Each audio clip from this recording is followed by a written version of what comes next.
Obrigado, queridos, pelo carinho com que tem me acolhido aqui nessa igreja. Desde quando eu retornei para Goiânia, escolhi essa igreja para estar me congregando. Eu exerço o ministério de capelania junto aos profissionais das forças de segurança e defesa. Eu tenho formação em capelania militar e sou coordenador nacional da formação em capelania militar. Por isso que muitos sempre me veem como padre, não é?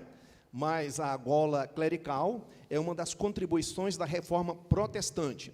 É também um símbolo dos batistas na Europa, dos presbiterianos.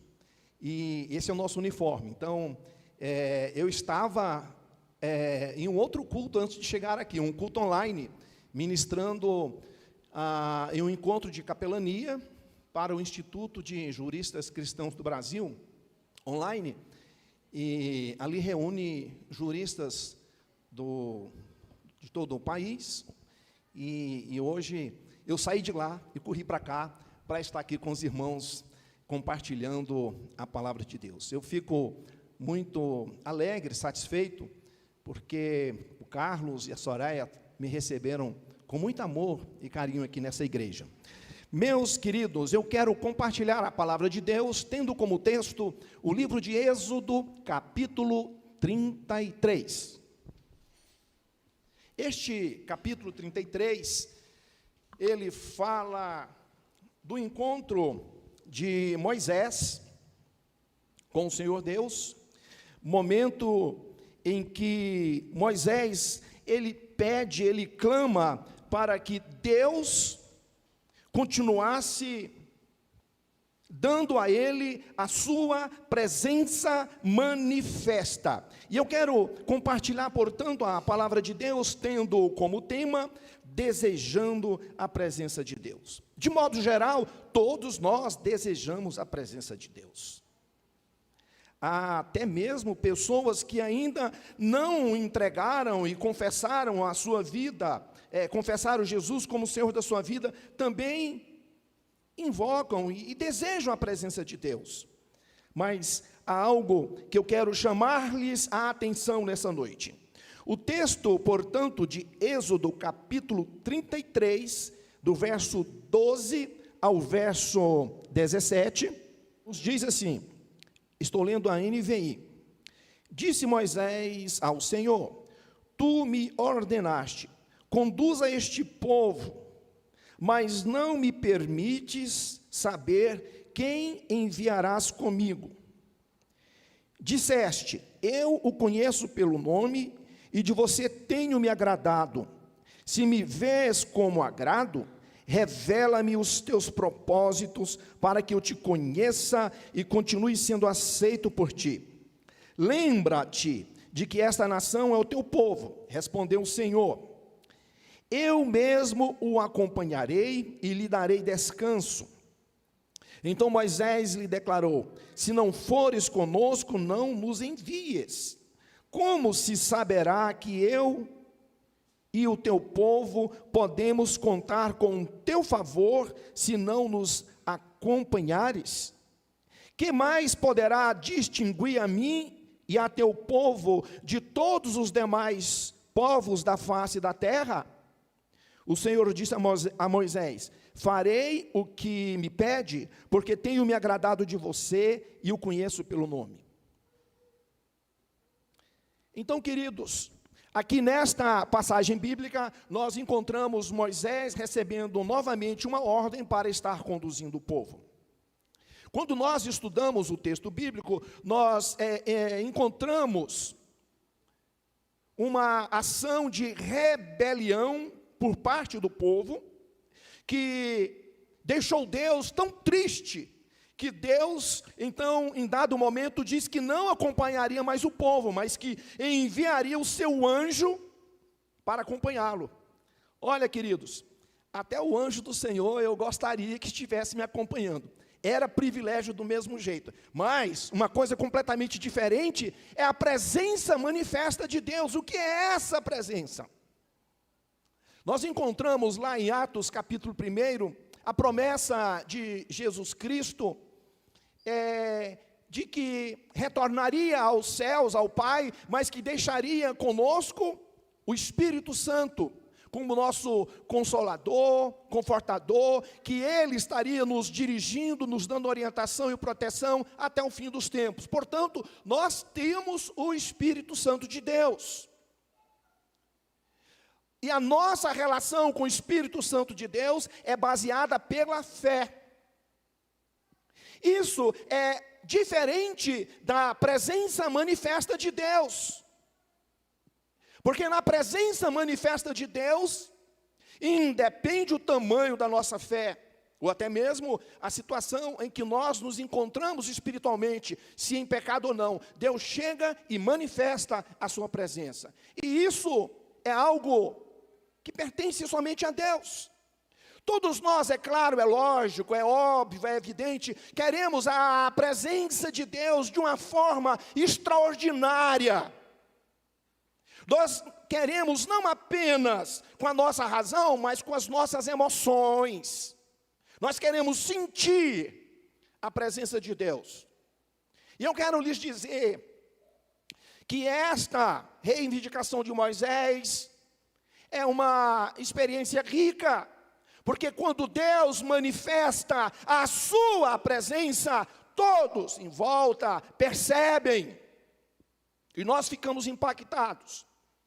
Há 3 meses, estava eu e um amigo, pastor Rashid, um libanês, viajando para o norte de Mato Grosso. Eu estava dirigindo o carro. Queridos, estávamos falando sobre vida cristã. E ele me fazendo algumas perguntas sobre algumas passagens bíblicas, buscando algum esclarecimento. Queridos, em dado momento, Deus se manifestou naquela viagem de uma forma extraordinária, maravilhosa, que é algo indescritível. Eu não estava no gabinete pastoral, eu não estava no meu quarto de joelhos orando, eu estava dirigindo um carro, eu estava na rodovia. E Deus manifestou sobre a minha vida e a vida do meu amigo. É algo que nós vivemos juntos, e eu dirigindo o carro. Irmãos, não há palavra que possa descrever essa experiência da manifestação da presença de Deus, quando Ele, pelas suas razões, pelos seus propósitos, achar por bem manifestar a sua presença. E quando Deus faz assim, Ele faz por razões específicas, para nos dar discernimento, trazer à nossa mente clareza sobre algo, ou nos entregar, ou uma missão, ou renovar o nosso propósito diante dEle, nos dar um discernimento. E é isso que Moisés estava reivindicando. Moisés não está satisfeito apenas em ter a presença de Deus para si, mas ele queria para todo o povo. Aquele povo rebelde, rabugento, como eram, que viviam em pecado, Moisés intercede por eles. Eles ainda eram o povo de Deus, mesmo estando em pecado. Entre todo o povo de Israel, Moisés é quem conhece a Deus melhor do que ninguém. Reconhece a necessidade da presença de Deus. Quando eu oro, quando eu intercedo por alguém, eu peço a Deus para que Ele se revele a tal pessoa. Eu peço a Deus para que Ele dê àquela pessoa que eu estou intercedendo mais conhecimento da sua pessoa, que Deus manifeste a sua presença. Porque muitos, assim como dizia Jó, mesmo sendo habitualmente frequentadores dos cultos ou participantes, conhecem a Deus de ouvir dizer. Mas, queridos, nós podemos buscar mais da presença de Deus. É claro, é lógico, é óbvio, é evidente que Ele vai se manifestar da forma como Ele bem entender.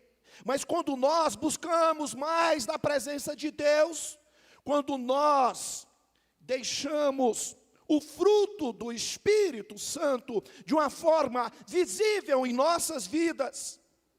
Essa realmente é nos usar com poder. Do mês de janeiro até esse mês de setembro, eu recebi a missão, as pessoas foram me procurando, semana, mês após mês, para interceder por algumas pessoas específicas, e por uma coincidência, todas elas enfermas com câncer. Então, de janeiro até esses dias, eu tenho orado por essas pessoas. E semana passada, faleceu uma dessas pessoas, uma jovem que deixou, por sinal, um testemunho brilhante, mesmo na hora da sua morte. Eu estava intercedendo por ela, eu fiquei impactado com aquela morte. E tenho intercedido por outros. Mas acontece que, enquanto eu estava intercedendo por eles, eu também havia recebido um diagnóstico.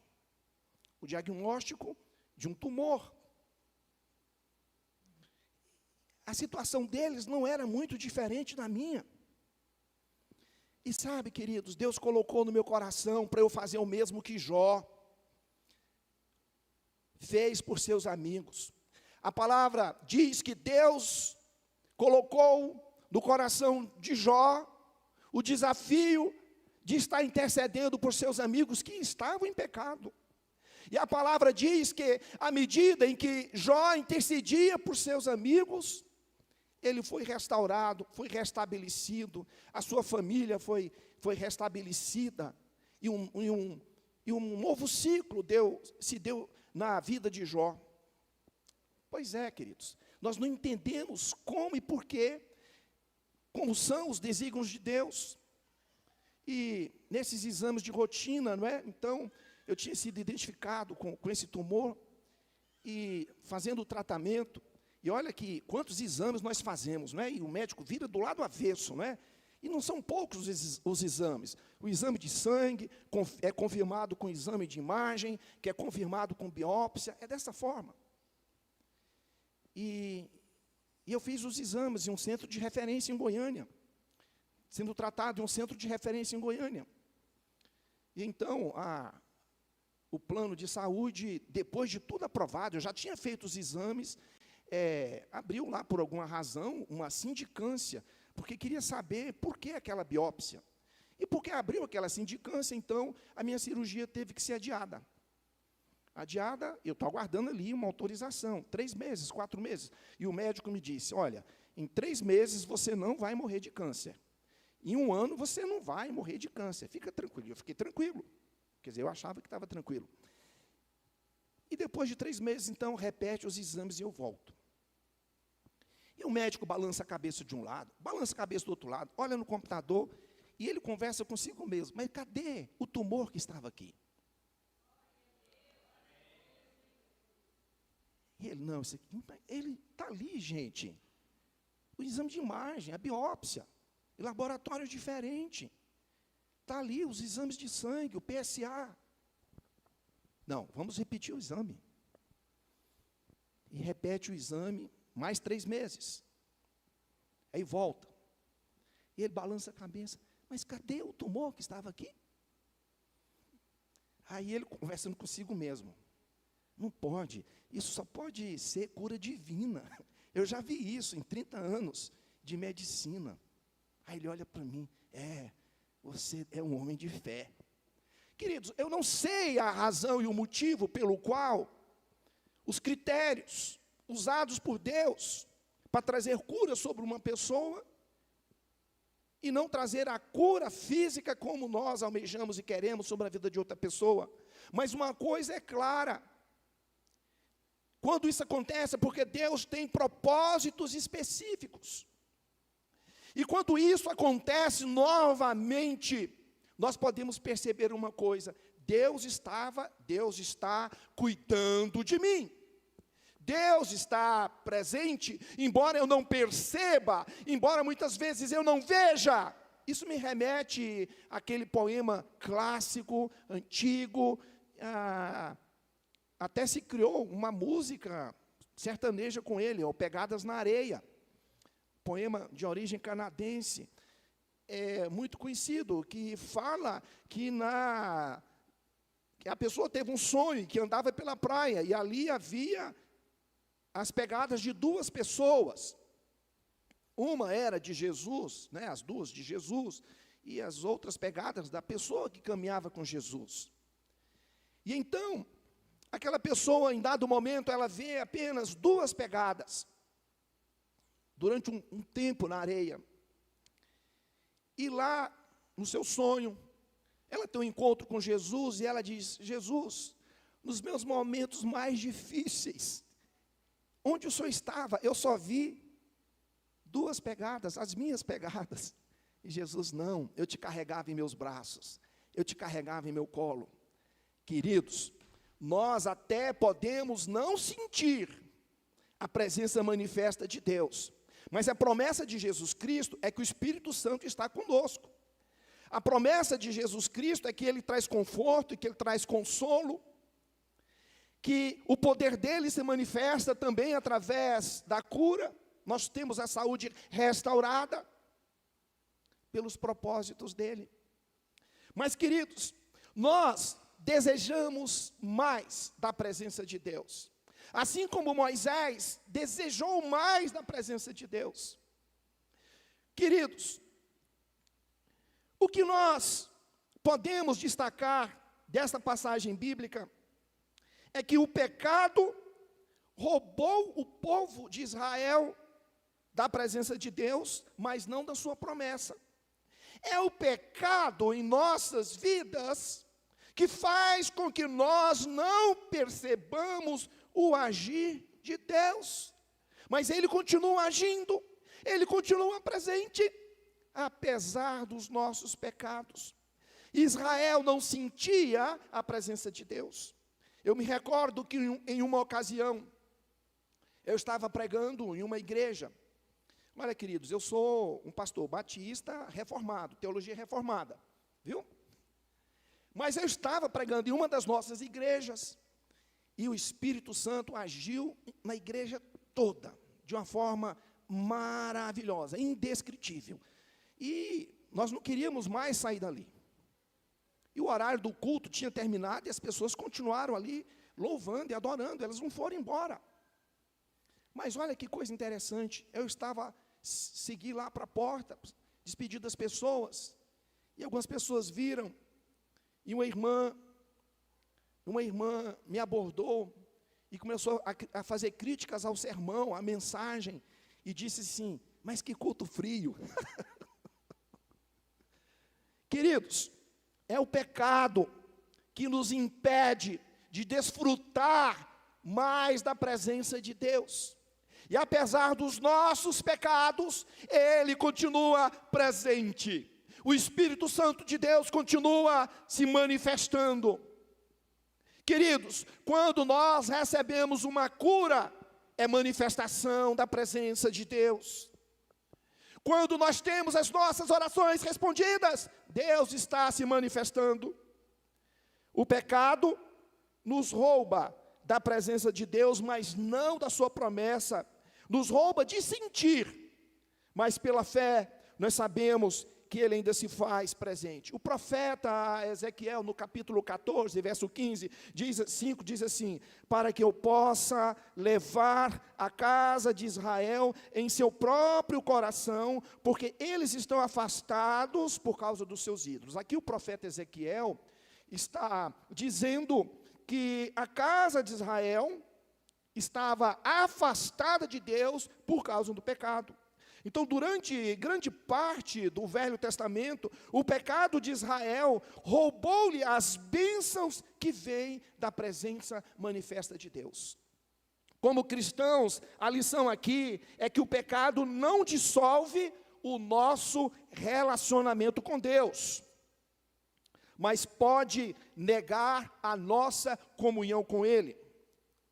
Queridos, estes 3 primeiros versículos dessa passagem mostram-nos a promessa de Deus de dar a Israel a terra prometida. Apesar do pecado, a promessa de Deus permaneceu, eles receberam aquilo que Deus havia lhes prometido. Sua aliança com Abraão garantiu aos israelitas que eles herdariam a terra, mas por causa do pecado deles, Deus não estava mais disposto a acompanhá-los, digamos que pessoalmente, mas sim enviar um dos seus anjos diante dele. Olha que coisa maravilhosa, até o anjo do Senhor. Nós somos assistidos pelo Espírito de Deus, queridos. Há um trecho no Novo Testamento em que Jesus está trabalhando no sábado, e ele é questionado porque estava trabalhando, e ele diz: o meu Pai trabalha até agora, e eu também. O que vocês acham que Jesus Cristo está fazendo nesse exato momento? Jesus está trabalhando. Jesus está trabalhando para que o seu nome seja glorificado entre todas as nações da terra. A missão é dele. Nós é que nos aderimos a essa missão. Jesus está trabalhando. Muitos dos nossos irmãos em Cristo hoje sofrem uma grande perseguição e vivem um testemunho de martírio, um testemunho de sangue. E Jesus se faz presente, levando conforto, levando consolo, em outras circunstâncias, dando-lhes livramento. Queridos, a palavra de Deus nos diz que, como povo de Deus do Novo Testamento, da Nova Aliança, os cristãos que estão em relacionamento com Deus por meio do sangue de Jesus Cristo, nós temos a certeza, a garantia de que Ele nunca nos deixará e nos abandonará. Apesar do nosso pecado, apesar de sermos quem somos. Em outras palavras, uma vez que nos relacionamos verdadeiramente com Ele e somos o seu povo, o pecado não pode nos separar de nossa posição como filhos. Nós pecamos, mas continuamos como filhos. Nós pecamos e deixamos de desfrutar da sua presença manifesta, ou seja, de sentir a sua presença. Nós perdemos bênçãos, muitas bênçãos. E mesmo assim Ele nos abençoa. O que o pecado pode fazer e vai fazer é afetar a nossa condição de nosso relacionamento com Ele. E isso interromperá a nossa comunhão com Ele. É por isso que nós precisamos de um intercessor, assim como os israelitas precisaram de Moisés. Quando nós pecamos, assim como Israel pecou, Jesus defenderá nosso caso a Deus Pai. Porque Jesus encontrou graça diante do Pai, seremos perdoados. Então nós podemos confessar os nossos pecados e nos achegar com fé, porque Ele nos perdoará de todo o pecado e toda impureza. A palavra de Deus em 1 João 1:7 diz: se andarmos na luz como Ele na luz está, temos comunhão uns com os outros, e o sangue de Jesus, seu Filho, nos purifica de todo o pecado. Se dissermos que não temos pecado, enganamo-nos a nós mesmos, e a verdade não está em nós. Se confessarmos os nossos pecados, Ele é fiel e justo para nos perdoar os pecados e nos purificar de toda a injustiça. Como cristãos, o pecado não pode nos privar da presença de Deus, pois Ele sempre está conosco, não importa o que tenhamos feito. Nós não sentiremos a sua presença manifesta. Nós não teremos essas experiências maravilhosas, extraordinárias da sua presença. Imagina, queridos, a pessoa mais querida do teu relacionamento afetivo. As pessoas mais queridas, aquelas pessoas que você deseja perto de você, amigos, familiares, que estão longe, que estão distantes. E então, se marca o dia da visita, do encontro, do jantar em tua casa. Nós recebemos com sorriso e com muita alegria, porque a presença daquelas pessoas nos enche de alegria. Resplandece. é gostoso estarmos na presença ou junto das pessoas que nos querem bem, que nós temos grande admiração. Então, imagina você recebendo alguém de grande admiração em tua casa, em tua residência. Algumas vezes nós até queremos fazer algo assim muito diferente na nossa casa. Vocês sabiam que muitas vezes o pastor não é convidado para ir em algumas casas de ovelhas, porque elas ficam esperando fazer uma pintura lá na casa, fazer alguma coisa diferente. Não, convide o pastor para estar na sua casa sempre, porque ele é porta-voz das bênçãos de Deus. Convide o pastor para estar na sua casa, ofereça lá um nissim miojo para o seu pastor lá na sua casa, mas leve ele à sua casa, você será abençoado de uma forma extraordinária, de uma forma maravilhosa. Não deixe de convidar o pastor, porque a pintura está feia, porque algo não está bem, ou porque não tenha um banquete para oferecer. Desfrute da presença dele. Nós podemos e devemos desfrutar da presença das pessoas que nós queremos bem, das pessoas que nós amamos, que temos grande admiração. Se isso acontece nos nossos relacionamentos interpessoais, imagine, queridos, quando Deus manifesta a sua presença. Queridos, é uma alegria que não há palavras que possam descrever. Eu poderia fazer um esforço para dizer de algo como aquela criança de 8 anos de idade, um indígena, que nunca saiu da sua aldeia, e de repente o missionário está ali na aldeia, e ela se afeiçoa àquele missionário, e chega o dia do missionário ir embora, e ela quer ir junto, e os líderes da aldeia ali autorizam aquela criança a ir, sabendo que o missionário retornaria daí a 60 dias. Então a criança vai, aquela criança de 8 anos, 10 anos, ela vai com o missionário. Mas ela não fala português, ela está lá com as suas vestimentas da aldeia. Então ela entra no avião e vai para Goiânia, chega aqui em Goiânia na época do Natal. Aí passeia ali na Praça Tamandaré, aí depois vai lá no Ita, em frente ao Flamboyant, vai no Flamboyant, naquelas lojas bonitas, naquelas lojas de alfenins, aqueles docinhos, tudo aquilo, vai lá na World Tennis e ganha lá um tênis daquele que fica brilhando quando pisa no pé, e vai no Mutirama, e passa pelas ruas coloridas, cheias de luzes, e sorvete, cada coisa maravilhosa, e depois de 60 dias, retorna para a sua aldeia, a aldeia reúne com aquela criança, e diz para aquela criança, fala agora o que você viu, fala agora o que você comeu, o que você conheceu. Vocês acham que aquela criança ela vai encontrar palavras no seu vocabulário, que possa descrever aquela experiência que ela teve? Não, ela não vai encontrar palavras. Então isso me faz lembrar João na ilha de Pátimos, descrevendo ali aqueles gafanhotos, não é?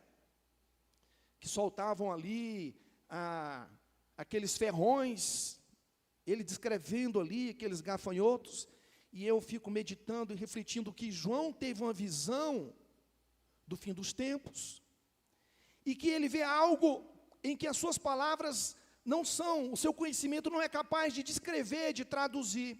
Então eu começo a viajar. João então estava vendo helicópteros de guerra, e aqueles helicópteros de guerra com aqueles mísseis, aquelas bombas que saíam, não é, por baixo daquelas aeronaves. Então ele começa a descrever, e ele fala que o som da hélice era o som de muitas águas. Então João começa, assim como aquele indígena, aquela criança, descrever algo além da sua experiência. Então quando nós estamos, ou desfrutamos da presença manifesta de Deus, Ele permite que nós tenhamos experiências subjetivas, de ordem pessoal, e que em cima disso nós não vamos construir uma teologia, e que aquilo que eu vivi, não necessariamente todos têm que viver, porque a presença de Deus, ela é única, é diferente para cada pessoa, e Ele dá para a edificação pessoal. Não há palavras que possam descrever, mas há alguns elementos físicos, sensoriais, em comum que nós vivemos. Então nós sentimos um calor gostoso. Nós somos invadidos por um calor indescritível, gostoso. Nós sentimos o amor de Deus se manifestando sobre nós. Experiências sensoriais sobre o nosso corpo, indescritíveis. Uma alegria, e nós choramos, nós sentimos realmente Deus presente, e Ele nos dando uma palavra. Queridos, essa é a presença de Deus. A presença de Deus é necessária para cumprir a missão dada por Ele. Moisés sabia que a presença de Deus era necessária para Israel entrar na terra prometida. Ele esteve naquelas montanhas alguns meses antes, mas ele queria mais da presença de Deus. Há uma grande lição aqui para você e para mim.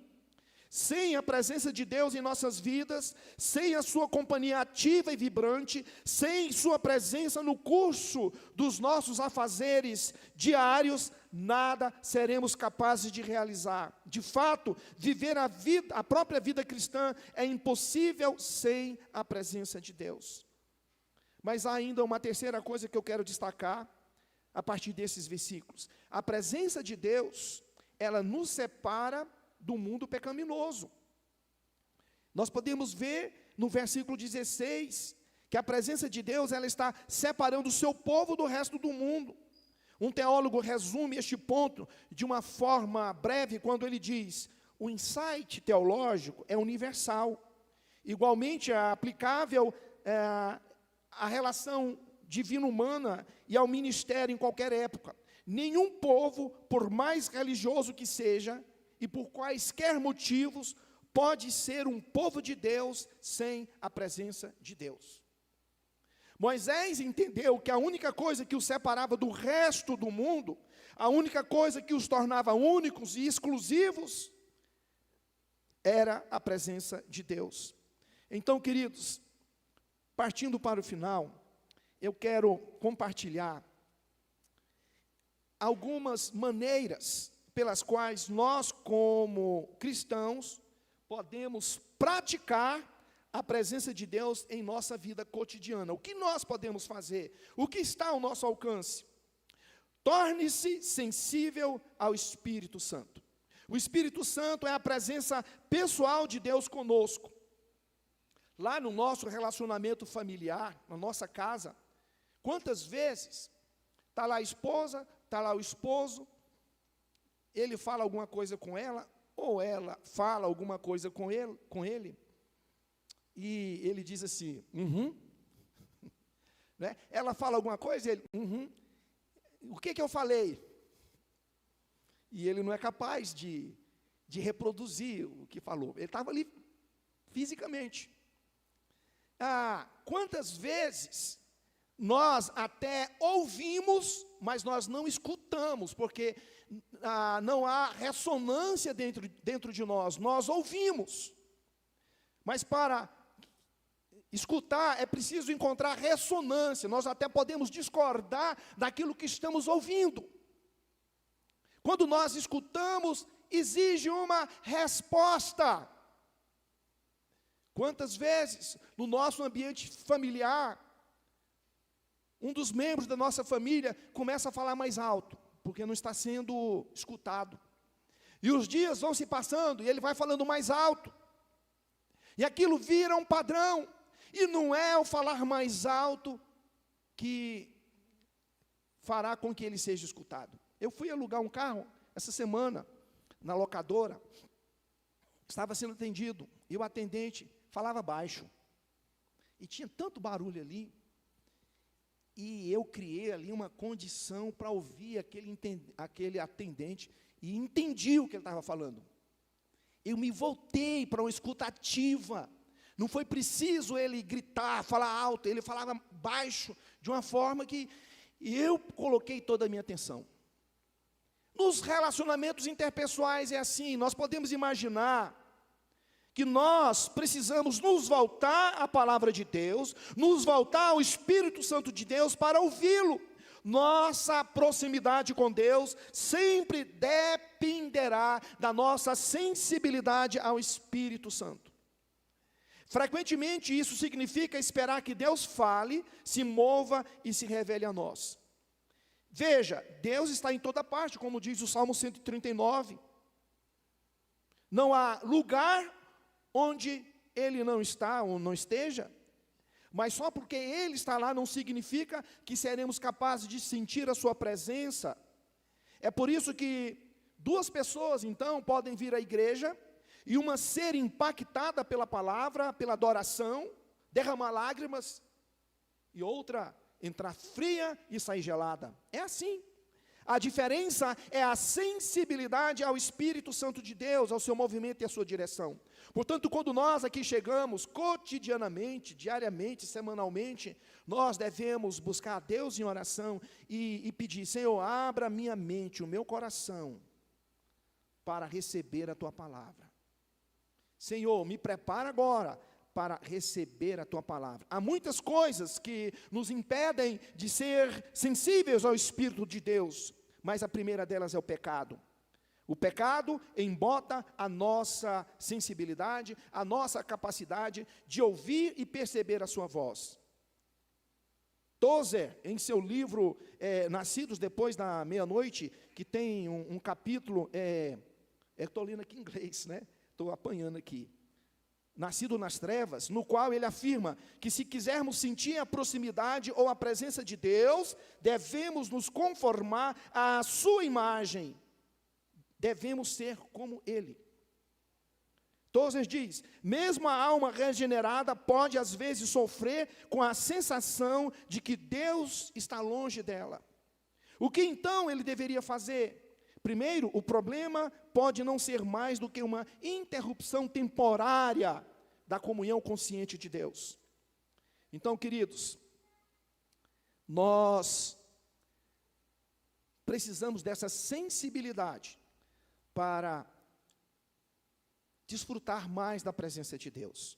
Uma segunda coisa que nos ajudará a cultivar e experimentar da presença de Deus é a adoração. Nós temos o nosso aprendizado, a nossa compreensão com a nossa razão, intelecto e com as nossas emoções. E muitas vezes a forma de abrirmos o nosso entendimento, de encontrar uma ressonância dentro de nós, é através das nossas emoções. Então nós precisamos louvar a Deus ativamente. O Salmo 22:3 nos diz que Deus habita nos louvores de seu povo. Então vamos nos achegar à adoração. Uma das razões pelas quais tantos cristãos falham em experimentar a presença de Deus de uma maneira profunda é que eles nunca louvam e nunca adoram. Se você quer experimentar mais da presença dEle, você precisa louvá-lo. Você tem que, de alguma forma, se permitir ser expressivo e adorá-lo com tudo o que Ele é. Então, veja só. Todo domingo tem, o futebol, especialmente o domingo. E hoje teve, os futebols de hoje.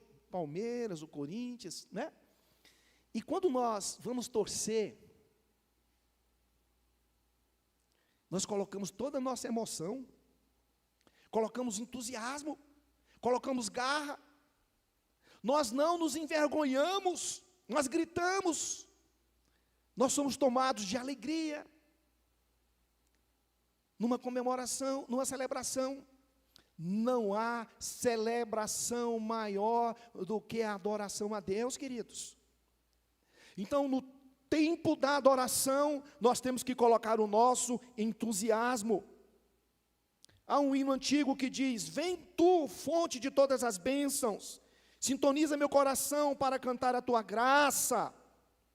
Queridos, como podemos conhecer verdadeiramente a Deus, o Deus de toda a criação, sem louvá-lo com intensidade? Queridos, como podemos ter experimentado a sua graça, sua bondade, seu perdão, sem colocar as nossas emoções? Há algo errado. Se você quer praticar a presença de Deus, comece a louvá-lo e adorá-lo. E há uma outra forma de nós desfrutarmos da presença de Deus, é servi-lo fielmente, através do serviço.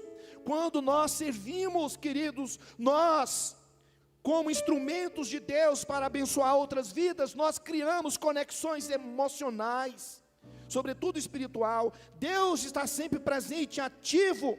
Nosso problema, como observamos, é que estamos distraídos e desconectados. Nós não prestamos atenção às necessidades do outro, mas nós somos instrumentos de Deus para ser bênção na vida de outras pessoas. Uma das melhores maneiras de experimentar a presença de Deus é juntar-se a Ele no que Ele está fazendo, é servir. Servir significa envolver-se na atividade do reino, através da sua igreja local, significa sair da sua zona de conforto. Queridos, você está sentindo proximidade de Deus? O que está impedindo você de desfrutar mais da presença de Deus? Nós vamos celebrar a ceia agora. E quando nós celebramos a ceia, nós trazemos à nossa memória o sacrifício de Jesus. Muitas pessoas se emocionam no momento da celebração, porque traz uma imagem mental do sacrifício de Jesus, sendo sacrificado, sendo açoitado. Mas é um misto de alegria, porque imagine aquele filho, aquela criança que está no leito do hospital, um paciente terminal, está morrendo, e de repente ele recebe a vida novamente, ele tem a sua vida restaurada. Então, por um lado, nós vemos a pessoa morrendo, mas por outro lado, nós vemos a pessoa como se estivesse sendo ressuscitada, voltando à vida. E a celebração da ceia traz-nos esse sentido, esse significado. Nós podemos e devemos agora sentir mais da presença de Deus nesta celebração. Oremos. Senhor nosso Deus, nosso Pai, obrigado, porque tens manifestado a Tua presença em nosso meio, porque tens nos dado o Espírito Santo como Consolador, aquele que traz conforto, aquele que dirige os nossos passos, e está conosco até o fim dos tempos. Obrigado, ó Pai, pela vida eterna, pela salvação em Jesus Cristo. E agora, Senhor, lhe apresento as famílias aqui reunidas, representadas, e suplico-te, Senhor, as tuas bênçãos sobre o matrimônio. Derrama bênçãos emocionais e afetivas no coração e na mente do esposo e da esposa. Guarda-os, preserva-os das influências perversas e adversas que se põem contra o matrimônio. Guarda, ó Pai, o matrimônio em nome de Jesus Cristo. Senhor, eu te peço pelos filhos, guarda os nossos filhos, Senhor, livra-os de influências contrárias aos valores do reino, das amizades, das más amizades. Senhor, guarde as nossas famílias em nome de Jesus Cristo. Senhor, nós te pedimos proteção e segurança. Livra-nos das mãos do homem mau. Livra-nos, ó Pai, da violência urbana, dos acidentes. Guarda-nos, ó Pai, das enfermidades. Proteja as nossas famílias em nome de Jesus Cristo. E agora, Senhor, abençoa a nossa semana, o nosso trabalho. Dá-nos sabedoria e determinação para termos uma boa gestão dos recursos financeiros e materiais que tem nos concedido, e faça-nos prósperos para a tua honra e para a tua glória. Conceda, ó Pai, às nossas famílias a prosperidade, porque nós queremos honrar com as primícias daquilo que tem nos concedido. E que o amor de Deus nosso Pai, a graça do nosso Senhor e Salvador Jesus Cristo, a comunhão e consolação e os ensinos do Espírito Santo estejam com todos nós e todo o povo de Deus, agora e para sempre. Amém e amém.